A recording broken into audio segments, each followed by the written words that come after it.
Alright, so this is my Bearded Dragon's 40-gallon tank. Um, it's about 36 by 18 by 18. Um, there's just two 18 by 18 ceramic tiles along the bottom. So even though that sounds like it would work out perfectly, you're going to have to get them cut down a little bit to actually fit the interior of the tank. I took about a quarter of an inch edge off one side. He's kind of freaking out over there. I don't think he likes me filming him. Yeah, so this is really the only place, at least along the floor and the edge, for them to hide. I tried to put it at the front so it'd be easy to find any crickets that are trying to hide and force them out. There's still a little bit of space along the rest of the edges, but it's a little harder for them to get back there. Only the smaller sized ones can get back there. Eventually, I'll start buying bigger sized crickets, which won't be able to get back there at all. Right now I'm getting 3/8 inch crickets. Yeah, there's a couple of them that can get back there, but most can't. Yeah, so this tile worked out pretty well. It's a ceramic tile, so there's not a lot of pores, or it's not very porous, so it's really easy to clean. You just take a wet cloth, like daily. It takes literally 3 seconds to just wipe it down and get any cricket legs or whatever else there might be at the bottom of the cage.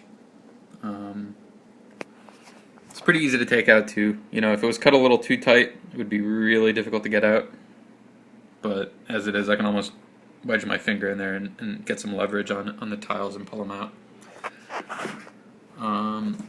It's still a pretty good purchase. Might not be as good as slate or something a little more rough, but I think it's a good compromise in between him being able to get good traction and move around the cage and hunt crickets and being really easy to clean and clean. Yeah, this is the hide or cave that I bought. It came damaged. It came all the way from California. It came with just a crack in the middle, which I was gonna return it, but I just said screw it. It's probably more trouble than it's worth to return it, and really doesn't screw the function of it up at all. So I'm probably just gonna keep it. I'm hoping that's big enough for when he starts brumating. I think it's probably better that it's a little snug. I don't know. I think he might end up wanting a bigger cage than that, though. Just because don't think the length of him is going to fit in there.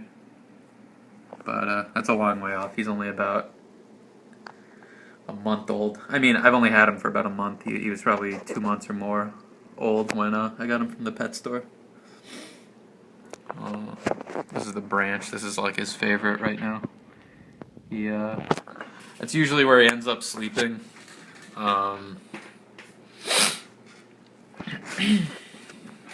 It's also a way for him just to get up onto the rock ledge there. That rock ledge is pretty cool. Crickets seem to love getting up there if they can, so I try to remove the branch when I'm feeding, just so the crickets have no real way of getting up there. They can still hop up on there, but I guess it's not that big of a deal. One day I left a couple crickets in there, and I thought they were all gone, and then I go up and look over at the rock ledge, and just on that this side there was like maybe a good 10 15 crickets just I think there's one there right now. Yeah, kind of see him. Can't really see him that well, but good view of him there. There he is, little bugger. I try to get all the crickets out before my dragon goes to sleep. So yeah, that's just a styrofoam rock ledge. It looks really cool, and he's able to get a really good traction on it as well. I don't think that makes too big of a difference, but it's supported in the back by magnets. Obviously, you wouldn't want to suspend a big, heavy piece of rock in the cage, so it's got to be styrofoam. It weighs almost nothing. The magnets in the back are really strong too. Here's his basking tree where he spends most of his time. It's got a pretty good gradient along the top edge there. It's got a couple levels on it, and the branch at the top spans the UVB and the heat area pretty well. Down here on this middle level right now, I think the temp's at about 100, and that's in the shade a little bit, so the temperature probably right under the basking light is probably close to 110, maybe a little higher, a little lower.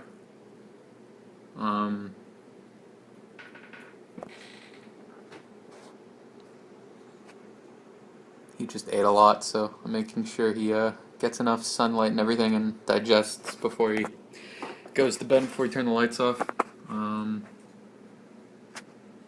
Crickets do love to hide in this thing, so it's kind of a pain. I might get something a little more simple later on, like just some slate tiles, like a little box or something for him to hide in, and just as like a ramp for the slate.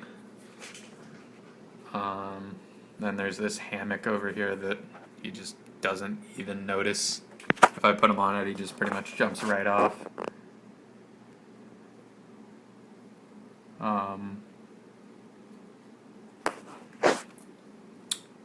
Yeah, that's pretty much the, oh yeah, okay, so there's the lighting as well. It's a Reptile 10.0 tube light, and this is the deep dome lamp fixture, whatever it's called, that just came with the cage. The 40-gallon kit had a bunch of crap in it. I ended up not using most of it, but I'm gonna keep this the lamp fixture at least. The lamps themselves are just the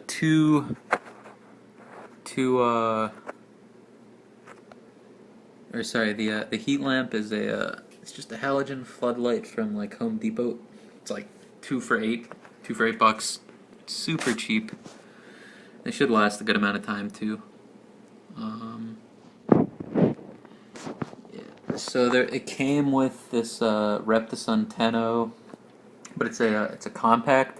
I don't know if that was enough UVB for the bearded dragon, so I went ahead and just grabbed the tube, which just spans like the full depth of the enclosure.